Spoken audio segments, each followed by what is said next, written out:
রাজধানীর পূর্ব রামপুরার পুরাতন পুলিশ পাড়ি গলি। এখানকার বাসিন্দাদের সকাল শুরু হয় বিশুদ্ধ পানির খোঁজে। কেউ হাতে বোতল, কেউ বা বালতির ড্রাম নিয়ে ছুটছেন পাম্পে। গৃহস্থালী থেকে রান্না, সব কাজেই একমাত্র ভরসা এই পাম্প। স্থানীয়দের অভিযোগ, ওয়াসার যে পানি লাইনে আসে তা দুর্গন্ধযুক্ত। ময়লা সেই পানি ব্যবহারে অনেকেই ভুগছেন স্বাস্থ্য সমস্যায়। এলাকার ভিতরে মনে করেন ময়লা পানি আসে, পানির গন্ধ, ঘোলা পানি খাইলে গোলা পানির অসুখ হয়ে যায়, গাতেরই জানি কি উইডা যায়।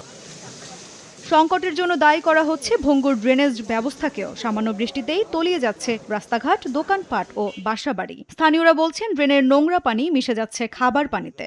অল্প বৃষ্টিতে পানি হয়ে যায়, কারণ রাস্তা ভালো না, ভিতরের লাইন ভালো না, অল্প কিছুতে ময়লা হইলে লাইনটা ডুবে যায়। আমাদের এই রাস্তাটা, ড্রেনের কাজটা, সুয়ারেজ লাইনের যে সমস্যাটা, এই সমস্যাটা সমাধান না হওয়ার কারণে আমাদের এই পানি জমে যায় বৃষ্টি হলে।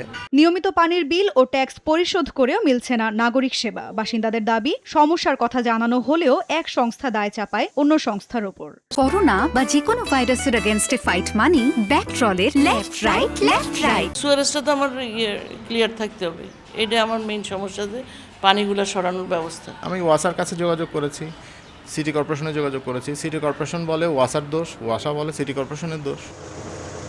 সিটি কর্পোরেশনের গাফিলতিতে পানি সরবরাহের সমস্যা হলে ব্যবস্থা নেওয়ার আশ্বাস দিয়েছেন ঢাকা উত্তরের প্রশাসক। যদি কোনো কারণে ড্রেনের পানিগুলো ওয়াসায় ঢুকে, তাহলে ধরে নিতে হবে ওয়াসার যে পানি দিয়ে পাইপ দিয়ে পানি যাচ্ছে, সে পাইপটা ফেটে গেছে, সেটা তো ওয়াসাকে করতে হবে। আর দ্বিতীয়ত, যদি আমার সিটি কর্পোরেশনের কোনো কাজের জন্য ওয়াসার পানির কোনো বিঘ্ন ঘটে, সেটা আমরা দেখব। সুয়ারেজ লাইনে অবৈধ সংযোগের কারণে পানিতে ময়লা মিশছে জানিয়ে ওয়াসা বলছে, সমন্বিতভাবে সমাধানের উদ্যোগ নেওয়া হবে। অবৈধ যে কানেকশন, আমাদের দামি পাইপ, এই পাইপগুলো ওরা রাতের অন্ধকারে বিভিন্ন কৌশলে লিক করে, বাজে পাইপ লাইনের সাথে কানেকশন হয়ে গেছে, কন্টামিনেশনটা, এই কারণে পানি এটা অবস্থা। আগামীতে আমাদের প্ল্যানে করছি যে সকল কার্যক্রম জনগণকে সম্পৃক্ত করে করবো আমরা। দিনের পর দিন ধরে চলা এই অসহনীয় যন্ত্রণার সমাধান চান এলাকাবাসী। মাধবী তন্নি, সময় সংবাদ, ঢাকা।